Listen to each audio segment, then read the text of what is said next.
सभी साथियों को नमस्कार। युवा मंच के यूट्यूब चैनल पर आप सभी का स्वागत है। मित्रों, उपस्थित हूँ आप लोगों के बीच में एक बड़ी खबर के साथ। जैसा कि टीजीटी पीजीटी खाली पदों को लेकर के लगातार एक संघर्ष चल रहा था और आज भी माननीय न्यायालय में चल भी रहा है। खास तौर से तदर्थ शिक्षकों के 22,000 से अधिक जो पद खाली हैं उस पर भी हम चर्चा पर चर्चा करेंगे। उम्मीद करता हूँ कि आप लोग वीडियो को अधिक से अधिक शेयर करेंगे, लाइक करेंगे और चैनल को सब्सक्राइब भी कर लीजिए ताकि आपको ऑथेंटिक सूचनाएं मिलती रहें। मित्रों, बहुत स्पष्ट रूप से आप लोगों को बताना चाहूँगा, एक पत्र आपने देखा होगा, माननीय प्रमुख सचिव महोदय दीपक कुमार जी हैं और उनके द्वारा एक पत्र जारी हुआ है और विधानसभा सत्र चल रहा है जिसमें तदर्थ शिक्षकों के पदों पर तमाम बहसबाजी के बाद जो माननीय न्यायालय जिसका मैं जिक्र लगातार आप लोगों से करता आया हूं और आगे भी करता रहूँगा, तो उन सभी मामले को ध्यान में देखते हुए जब सवाल किया गया कितने पद खाली हैं, तमाम पद खाली हैं, उसका जो एक पत्र आया उस पर हम आप लोगों से चर्चा पर चर्चा करेंगे। खास तौर से हम चाहेंगे कि आप लोग वीडियो को शेयर कर दीजिए, लोग जानते रहें। सिर्फ हमारा आपका दायित्व फार्म भरना नहीं है, हमारा आपका दायित्व सिर्फ और सिर्फ 10 बाई 10 के कमरे में खुद को तब्दील करना नहीं है। हमें लोकतांत्रिक तरीके से, गांधीगिरी तरीके से अपनी आवाज़ शासन स्तर तक, सरकार स्तर तक पहुंचाने की ज़रूरत है ताकि सरकार इसको गंभीरता से ले और उसमें आप लोगों का योगदान बहुत ज़रूरी है। आप लोगों को बताना चाहूँगा कि युवा मंच टीम के द्वारा एक बड़ा ऐलान होने जा रहा है और वो स्पष्ट रूप से होली के बाद हम लोग एक बार फिर से अपने मिजाज को तरोताज़ा करते हुए सरकार के जो रंगीन मिजाज हैं उसको थोड़ा सा हम लोग रंगीन करने का प्रयास करेंगे, जिसमें आप लोगों का योगदान बहुत ज़रूरी है।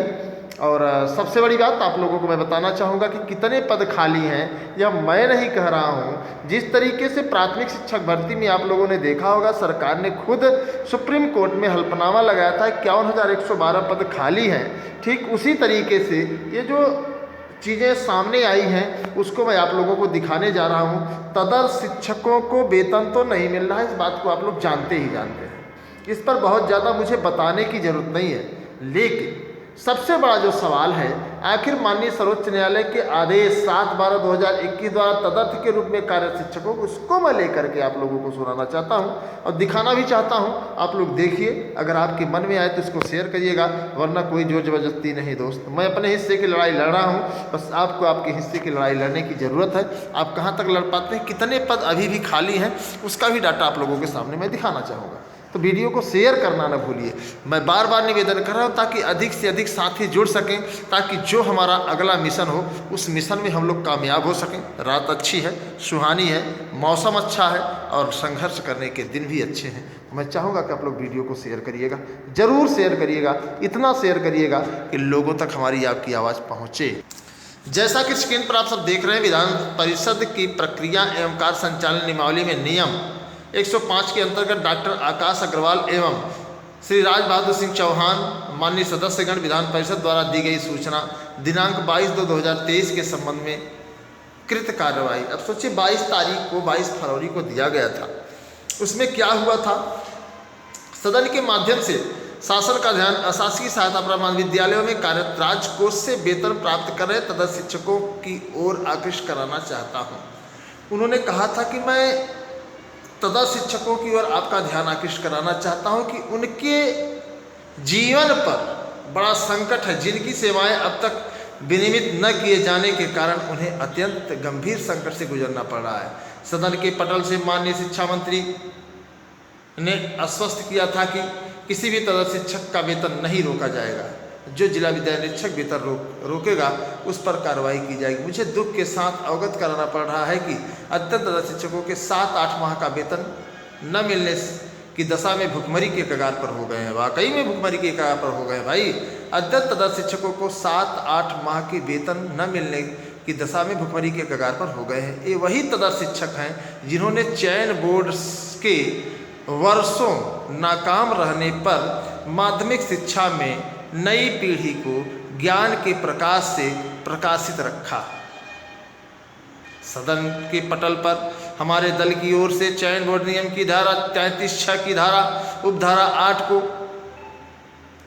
विलोपित किए जाने की मांग बराबर की जा रही है। सबसे विलोपन इसलिए किया जा रहा है कि किसी चंद लोगों को लाभ देने के लिए विलोपित करने की बात कही जा रही है। अब देखिए, शिक्षा निदेशालय माध्यमिक उत्तर प्रदेश में अपने पत्रांक दिनांक 23/12/2021 के माध्यम से उप सचिव उत्तर प्रदेश शासन माध्यमिक निदेशालय 13 तूफान, इसको आप लोग आसानी से पढ़िए, इसमें कुछ भी नहीं है, ये सब आप लोग समझ भी नहीं पाएंगे और समझने भी तो उसका कोई मतलब नहीं है। अब ध्यान से आप लोग देखिए तो पूरा लेटर रहा। प्रश्नगत प्रकरण में देखो 13/16 द्वारा प्रदेश के माध्यमिक शिक्षा सेवा अधिनियम 1982 की धारा 33(6) को जोड़ा गया, जिसके अंतर्गत तदर्थ शिक्षकों को विनियमित किए जाने की व्यवस्था विहित की गई है। मतलब जो नियम जुड़ा था उसको मैं बता इसमें दिया गया। अब आगे मूल बात जो है हम उस पर ले चलेंगे आप लोगों को। थोड़ा सा आप लोग वीडियो को शेयर करिए मित्रों, ताकि हर साथी के पास हमारी आप। तीसरा देखिए, उक्त माननीय न्यायालय के अंतिम आदेश में वेतन प्राप्त कर रहे ऐसे अध्यापक जो मौलिक रीत के सापेक्ष धारा 18 के अंतर्गत 7 अगस्त 1993 से, आप लोग इसको ध्यान से देखिए, और 30 दिसंबर 2000 तक नियुक्त कार्यरत हैं, जिनका धारा 8 के नियुक्त नहीं है। 13 तूफान उल्टा सीधा आप लोग इसको पढ़ते रहिए। जो मूल है मैं उसको आप लोगों को दिखाना चाहूँगा कि उनको वेतन नहीं दिया जाएगा। और ये सब चीज़ें देखिए, पूरा सुप्रीम कोर्ट का जो आदेश है उसको भी इसमें लगा दिया गया है। स्क्रीन पर आप लोग देखिए, अब मैं आप लोगों को वहाँ तक पहुँचा रहा हूँ।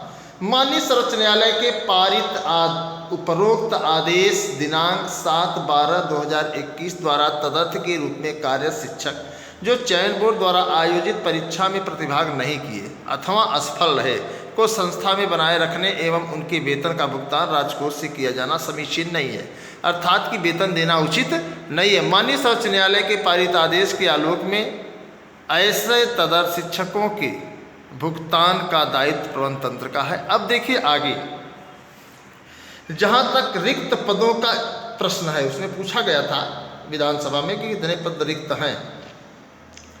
इस संबंध में अवगत कराना है कि वर्तमान में प्रदेश के अशासकीय सहायता प्राप्त माध्यमिक विद्यालय में लगभग 17,630 शिक्षकों के पद रिक्त हैं, जिसमें से 638 प्रवक्ता और 3,541 सहायक अध्यापक के पदों का अधियाचन चयन बोर्ड को प्रेषित किया गया है, जिसके सापेक्ष चयन बोर्ड द्वारा विज्ञापन भी जारी कर दिया गया है। नीचे की लाइन है, मैं आप लोगों को थोड़ा सा दिखा दूं, ये आप लोग स्पष्ट रूप से देख रहे 17,630 पद खाली हैं, जिसमें से 4163 पद पर भर्ती होनी है, जिसमें से आप लोग देख लीजिए 638 प्रवक्ता और 3541 सहायक अध्यापक। आखिर इन पदों को इसलिए रोक रखे हैं ये लोग ताकि प्रबंधक जी फिर से जो है तदर्थ शिक्षकों की नियुक्ति करें, यही कहा जा रहा है। और बड़े स्पष्ट रूप से आप लोगों को बता दें, अगर हम आप इसको पुरजोर तरीके से लड़ेंगे तो जीत अपनी होनी तय है, फैसला आपके हाथ में है। ये लड़ाई हम लोग कैसे लड़ेंगे, इसकी रणनीति होली के बाद हम लोग बनाने जा रहे हैं। अगर आप सब सहमत हैं मित्रों, बहुत देखिए साफ बता रहा हूँ, क्योंकि एक लाइन आपने सुना होगा, बड़ी अच्छी लाइन, किसी कवि ने कहा था कि लगेगी आग तो जलेंगे,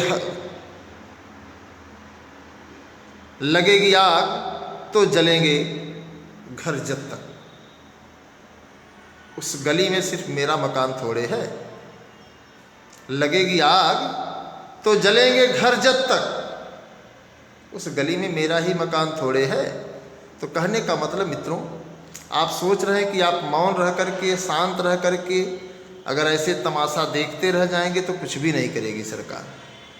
और हम लोग चाहते हैं कि इन सीटों को जोड़ा जाए। आखिर इनको क्यों बचा के रखा गया भाई, जब सीट खाली है, पद खाली हैं, तो 17,630 पदों का विज्ञापन तो जारी हो सकता है ना, आप लोग इसको बताइए। लेकिन इसके लिए सरकार से लड़ना होगा, माध्यमिक शिक्षा सेवा चयन बोर्ड कुछ नहीं कर पाएगा। और जब सरकार से लड़ेंगे तो सरकार इसको सुनेगी, और कैसे सुनेगी इसके लिए हम आपको बताएंगे। मजबूती से लड़ना है, बस आप लोगों के साथ और सहयोग और समर्थन की ज़रूरत है।